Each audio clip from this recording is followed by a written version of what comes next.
Bonjour, aujourd'hui je vais vous expliquer euh, comment on va résoudre l'équation différentielle que j'ai citée la dernière fois, c'est-à-dire la dérivée du temps, de la température par rapport au temps est égale à moins k t. Donc je vais vous la montrer au papier, comment on fait ça. Donc rien de plus simple, hein. On prend notre exemple, ça c'est l'équation initiale, donc la dérivée du temps de la température par rapport au temps égale à moins k t. Donc, la méthode des différences finies, c'est qu'est-ce qu'on fait? On va discrétiser cette équation-là. C'est quoi discrétiser? C'est prendre les termes en dérivée et les discrétiser autant t plus 1 et t. Donc, la dérivée de la température par rapport au temps n'est égale que à ça. T autant t plus 1 moins t autant t sur delta t. L'autre terme, c'est facile. Donc, on avait dit qu'on allait choisir la méthode implicite. Donc, moins k t autant t plus 1. Moins k c'est une constante, ça reste la même chose. T, il faut la choisir, soit autant t plus 1, soit autant t. On avait dit qu'on allait choisir autant t plus 1.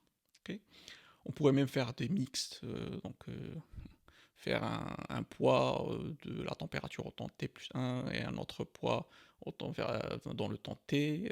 On peut aller très loin sur ça, mais on va simplifier, on va prendre moins kt autant t plus 1. Donc, qu'est-ce que je vous ai dit? Je vous ai dit que ça va être facile, il n'y a pas d'exponentielle, il n'y a pas d'intégrale et rien. Enfin, même s'il y a une petite intégrale implicite qu'on ne voit pas ici, mais c'est juste pour passer ici à ici, on a intégré. Ici, pour passer de là à là, rien de plus simple. Donc on prend ce delta t, on multiplie ici, on passe ce terme-là en t plus 1 à là, et ce terme-là, on le passe ici, et on obtient ça. Donc quand on aura passé tous les termes en t plus 1, on va factoriser avec t plus 1, et ça va être t plus 1 facteur de 1 plus k delta t. Et pour passer de là à là, on divise par le k delta t plus 1. Et on obtient cette équation. Et voilà, voilà. Et donc quand on aura obtenu cette équation-là finale, bah, c'est simple. On utilise une boucle for qui va aller du temps 0 au temps final de notre simulation. Et on va intégrer cette équation-là dans la boucle for. Il y aura besoin d'une chose en plus, c'est la constante, il faut la savoir, donc il faut que ça soit ces données, et aussi le temps initial, la température initiale, donc il faut connaître la température initiale. Et c'est tout. Donc, si vous avez tous ces ingrédients-là, la constante K, la température initiale, vous pouvez résoudre votre équation, tout simplement, et tout facilement, avec votre ordinateur. Voilà, voilà. J'espère que j'ai rien oublié. Et la prochaine vidéo, ça va être la même chose à peu près.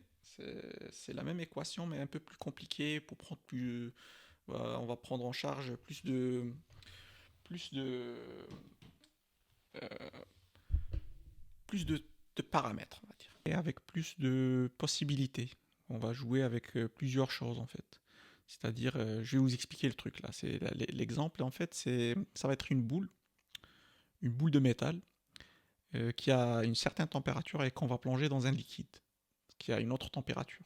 Donc, et on va faire cette simulation-là et on va voir l'évolution de la température de la boule quand on va la plonger dans le liquide. Normalement, elle va se stagner après un certain temps. La température va stagner ou va converger vers la température du liquide où on a plongé la boule. Il y aura un autre exemple où on va simuler comme si la boule, on pouvait la chauffer. En fait, c'est comme si on va considérer comme si la boule elle est branchée à un circuit électrique et qu'on va en fait monter un interrupteur, voilà, la branche électricité, elle va commencer à chauffer. Donc on va simuler ça aussi. Donc à un certain moment, on va brancher l'électricité, elle va commencer à chauffer, on va voir l'évolution de la température de la boule qui a été plongée dans le liquide et on va voir comment ça va évoluer. Donc voilà, voilà, c'est l'exemple qui va venir et on va prendre des valeurs un peu physiques que j'ai pris d'internet, voilà, des constantes. Je crois que ça va être de l'aluminium, je crois. Ça va être une boule d'aluminium et on va imaginer qu'elle va chauffer à un certain moment qu'on va la brancher à l'électricité. On va s'imaginer des trucs, mais c'est pas vrai, mais bon. Voilà, voilà, c'est ça.